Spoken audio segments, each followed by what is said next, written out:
dal leen ak jàmm ci AGT News chaîne bi leen di jox xibaar yi wér te wóor abonné leen ngir dara bañ leen a raw.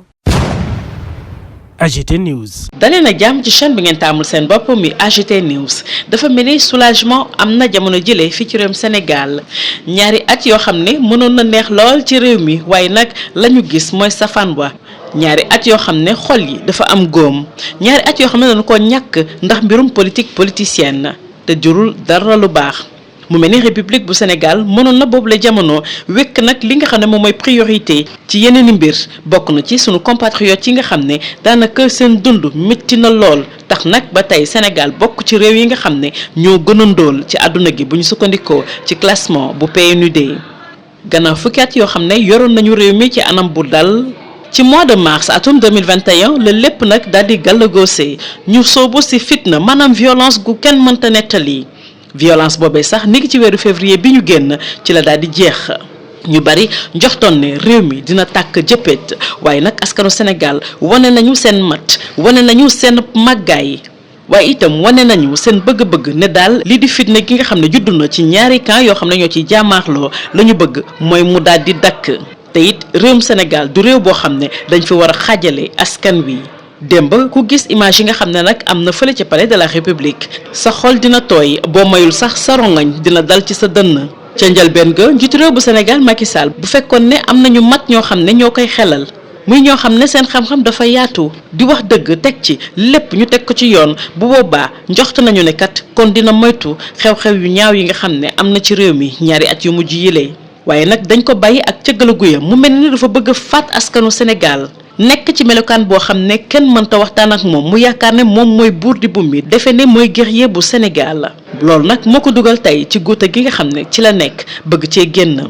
fekk ñetti fan dina xam bu baax a baax ñi nga xam ne ñoo ko doon wër di yëy noppam di ko wax joo xam ne waxuk safaan la ngir yàq digganteem ak ñi nekk ci kujje politique gi fii ci réewum Sénégal image yi nga xam ne moo jóge ca palais de la république tey dañ ko war a def ni seetu bu ko defee duñu fàtte mukk li ñu dund fii ci réewum Sénégal ñaari at yu mujj yëlee te it dañu def seen kém kàttan ba mu dakk ba faw bañ fee amati ñoom ñooñu sax bokk nañu ci ñi nga xam ne ñoo gën a togg fitna gi fii ci réewum Sénégal lu weesu nataal yu rafet yi nga xam ne nag am na foofee ca palais de la république bu ñu fàtte mukk li nga xam ne moom mooy reddition des comptes waxuñu nag ñu topp nit ñi di leen xoxatal waaye nag ñi nga xam ne ñoo sax-saxe alalu réew mi def ay scandale yu rëy ci fukki at ak ñaar yi nga xam ne ñoo mujj ñooñee dañu war a leeral seen yorin alalu réew mi jamono bi nga xam ne ñu ngi ci nguur gi lépp nag dañ ciy tëddee ndey ji seex mu bañ a am benn parparloo ñaari fan ci weeru avril Bassirou Diomaye Faye bi nga xam ne dañ ko fal yees dina daal di prêter serment ci kanamu askanu Sénégal yi nga xam ne ñoo ko fal mu nekk nag jamono boo xam ne ñu ngi xaar ay coppite yu rëy ci li nga xam ne moom lañ doon dundee fii ci réewum Sénégal li mooy jàngatu kàccoor bi génn ci yéenekaay bi di Le Témoin. AGT News. Merci pour la confiance renouvelée à votre chaîne préférée AGT News. Soulagement. 2 années qui auraient dû être belles et qui, hélas, ont occasionné de vilaines blessures. 2 années de perdu sur l'autel de la politique politicienne et de l'envie bête et improductive de vengeance. Quel gâchis pour la République qui aurait pu se concentrer sur d'autres priorités durant ce laps de temps. Par exemple, augmenter le niveau de vie de nos compatriotes, lequel s'est considérablement dégradé au point que ce beau pays figure parmi les plus pauvres du monde selon le classement du PNUD. Après 2 ans de magistère tranquille, voilà que tout dérape au mois de mars de l'année 2021 pour plonger ce beau pays dans un cycle de violence qui ne s'est arrêté qu'en février dernier, alors que l'on pronostiquait le pire. Ce beau peuple a déjoué les Cassandres en montrant sa volonté et surtout sa capacité de sortir de ce tourbillon de haine et d'affrontement qui opposait 2 camps, semant ainsi les graines de la division. Hier, à la vue des images montrant le chef recevant le président nouvellement élu et le leader du PASTEF, les cœurs sensibles ont dû voir une larme couler sur leur visage.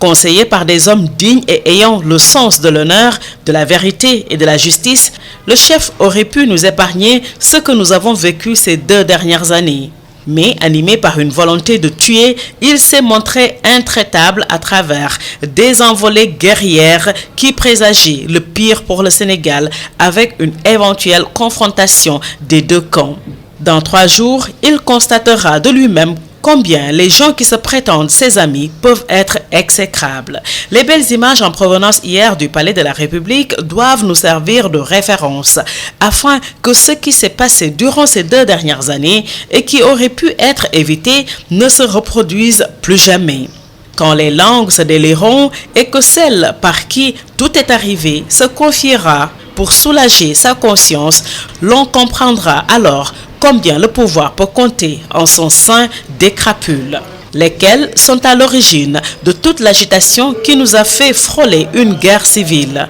Au-delà des belles images du palais, que nul ne fasse abstraction de la reddition des comptes. Pas de chasse aux sorcières, mais que tous ces gens qui ont dépecé notre économie à travers les différents scandales qui ont jalonné les 12 ans de règne du chef rendent compte. Que tout cela se fasse dans l'équité et sans esprit de vengeance. Que ce 2 avril, jour de prestation de serment du nouveau président élu, sonne une rupture totale avec des pratiques qui ont mis à terre des valeurs jadis socles de cette République. Telle est la rubrique de Kachorbi parue dans le quotidien Le Témoin. AGT News.